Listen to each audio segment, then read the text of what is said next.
At least this setting the bar story is relatable, I think. It's 99.7 DJX. Kelly, what's the setting the bar story? It's an example of what not to do or a situation we hope doesn't happen to you. Sure, if you can manage to make it through the day without adding the wrong spice to your oatmeal, creating a viral community of failed chefs, you're doing okay. Oh, wow. It sounds like that had some life after your little mistake. Yeah.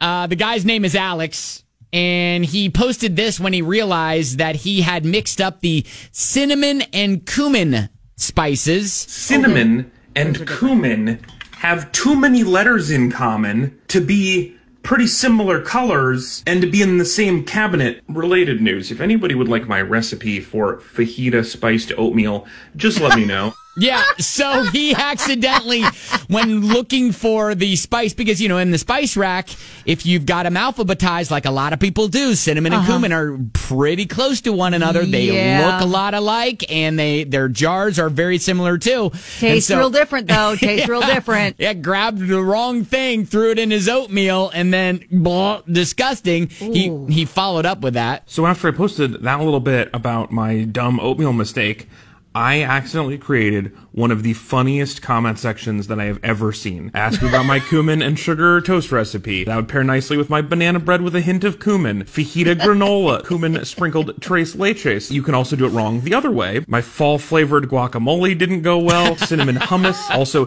chili oatmeal. Yeah, some people then started just blowing up his feed. That's telling fantastic. Their epic cooking fails. And I was thinking to myself, I'm like, you know what? I think one of my most memorable, at least for me, was I was cooking for pancakes for my daughters. And every now and then I would use like coconut oil to flavor it and give it a little bit of flavor, as opposed to just like vegetable oil or something like that, right? So you made yours from scratch. You don't get the add water to the mix kind?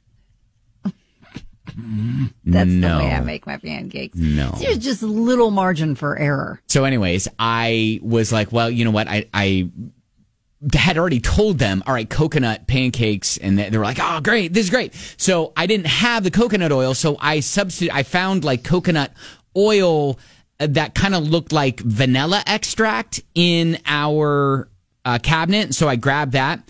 Apparently that was coconut oil for like a diffuser to like scent a room, and it was so just like a couple of teaspoons of that. It was so strong and sharp, and that made the pancakes absolutely disgusting. Okay, it's just way too overwhelming. Well, because it wasn't made for cooking; it was made for scent.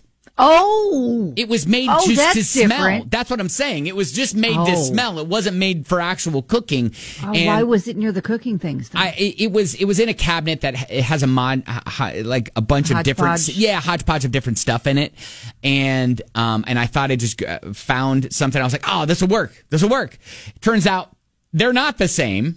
Oh boy. So, and my poor daughters were just like, these taste funny. I'm like, wait. Maybe next time they'll be like, let's cook like Kelly does and just get the box that you just need to add water. We'll just make them up that way. They are very delicious. I'm just going to say. So what's your epic cooking fail, if you've got any to share? Some more from Alex's thread. The whole banana bread with a hint of cumin is funny. That's fantastic. It's fantastic. Fajita granola, putting the cumin in, baking it in granola as opposed to cinnamon.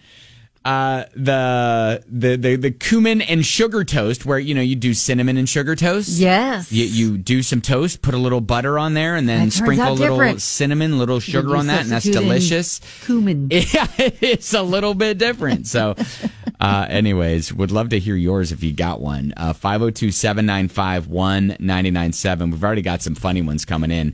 We'll get to those next.